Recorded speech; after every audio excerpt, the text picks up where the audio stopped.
Two different perspectives on the new immigration visa program. A man attacked by a pack of pit bulls. And the Defense Force Rangers helping to mold another group of youngsters. The Bahamas Tonight Northern Edition starts now. This is the Bahamas Tonight, the Northern Edition. Good evening all. I'm Shashina Wolf-Parkinson, and as always, it is so great to have you with us.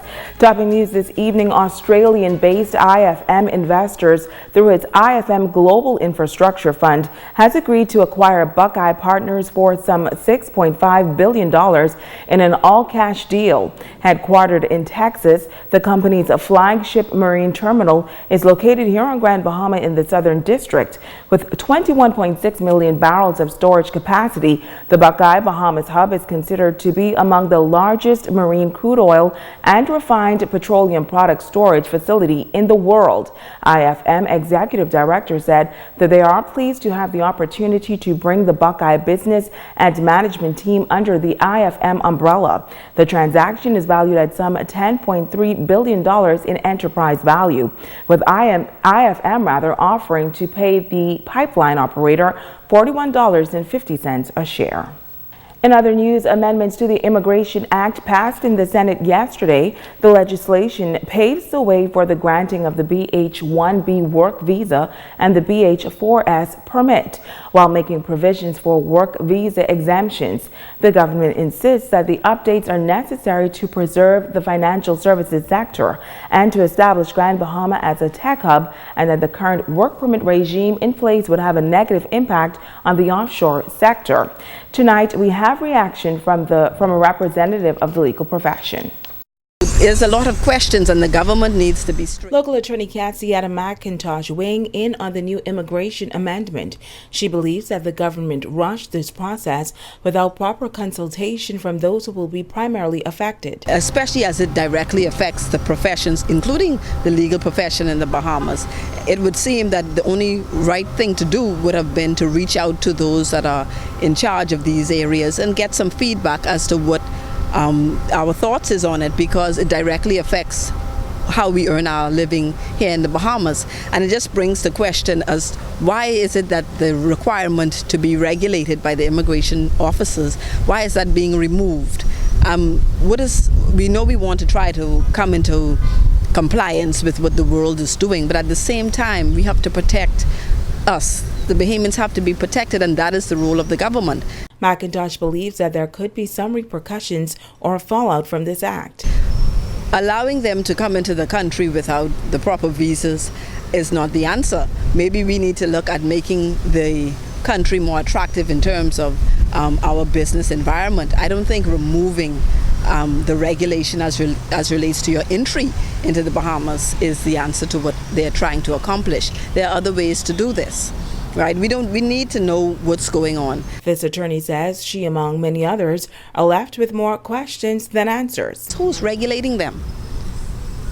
Is there going to be another unit that is going to be put together to regulate this? It seems not, because they're not even required to apply anymore.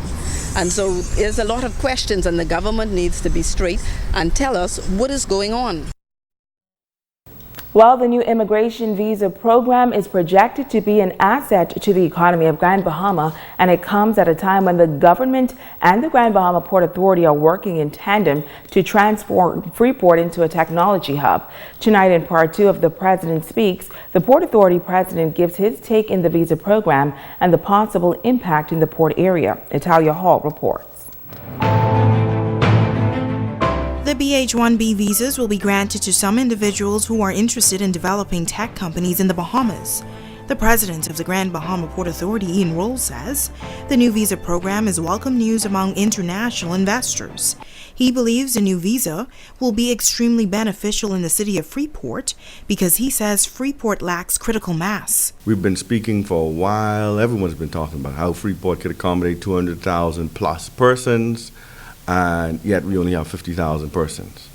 For small business people, we need more critical mass in order to generate more business.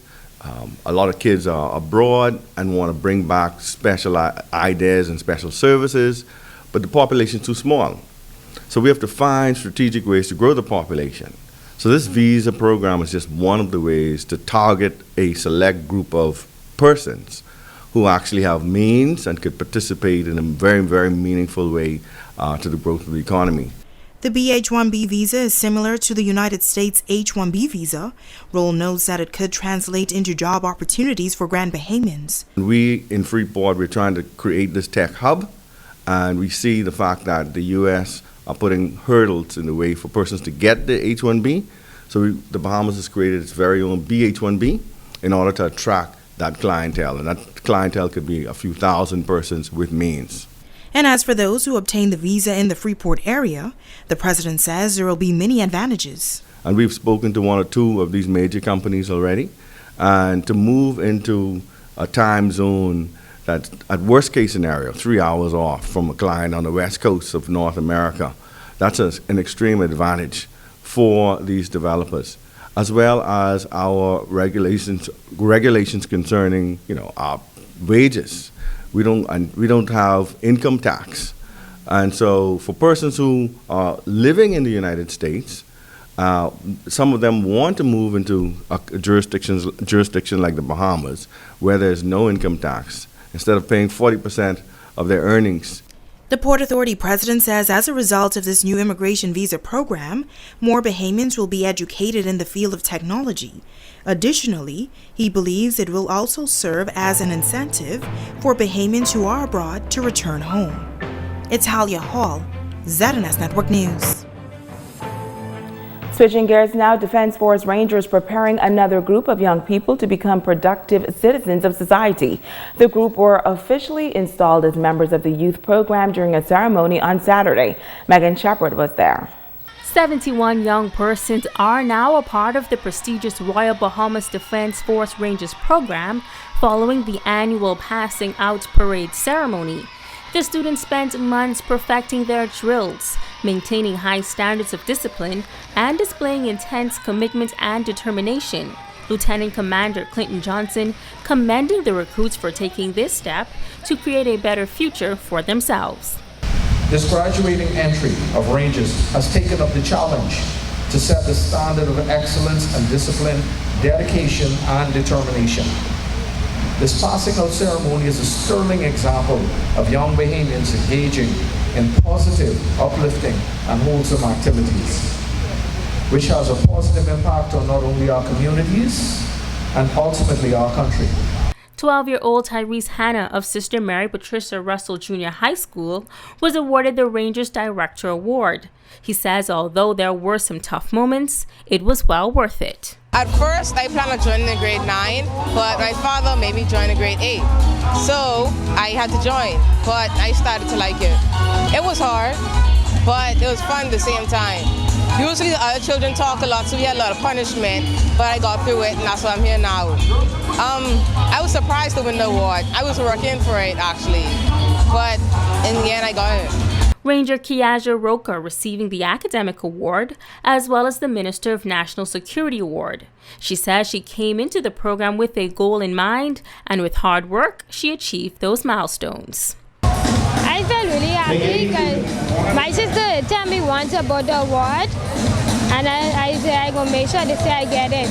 I was really trying not to miss any practice with Rangers, but then I missed some, and then I was like, that's all right. And then I study hard to learn the motto, the pledge, the prayer for Rangers, and come out to every practice. That's the most important thing. Lieutenant Commander Johnson adding that the program is now in 9 islands throughout the Commonwealth, with some 1,500 active Rangers. The program is being transformed into a program that will have a national impact on youth development, and is now referred to as the Ranger National Youth Service Program. The training curriculum for the Ranger program prepares and exposes the cadets to opportunities in the Defense Force, the commercial maritime sector, and entry-level positions in public and private sectors, providing fundamental training in civic, religious, and business principles. Johnson also expressed his gratitude to the men and women that have worked with the students over the months. Megan Shepard, ZNS Network News.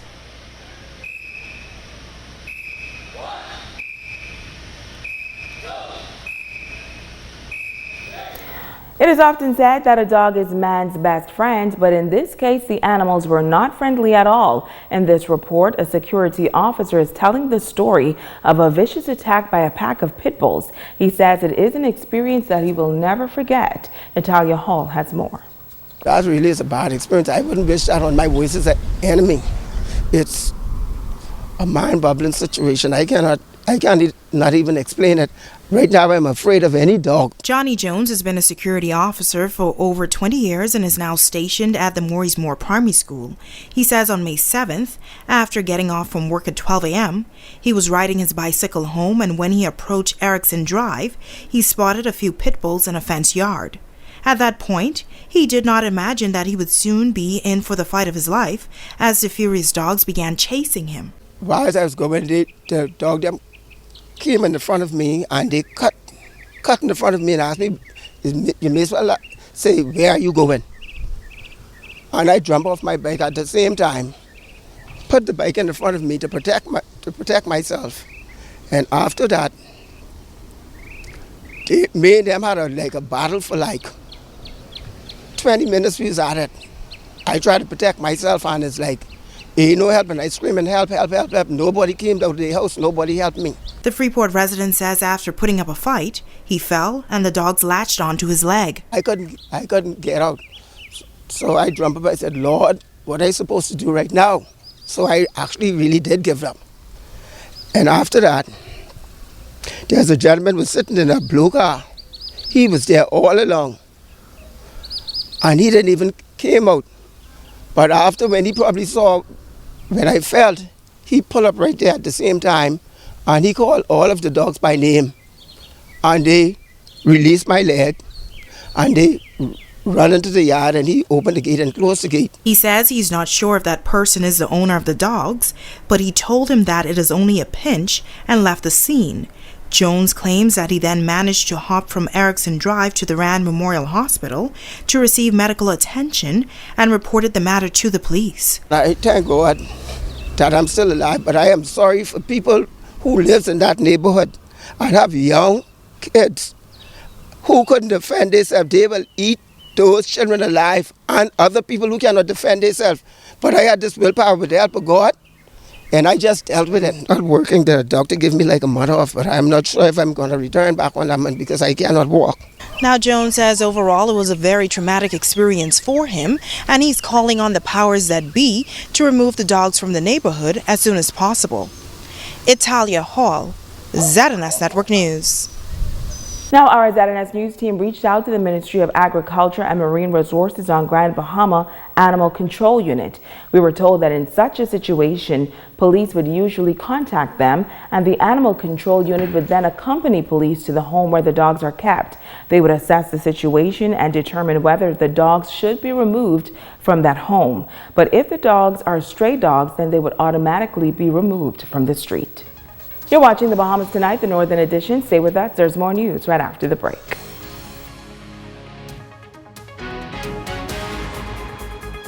This portion of the news is brought to you by Dolly Madison, Freeport's original home center.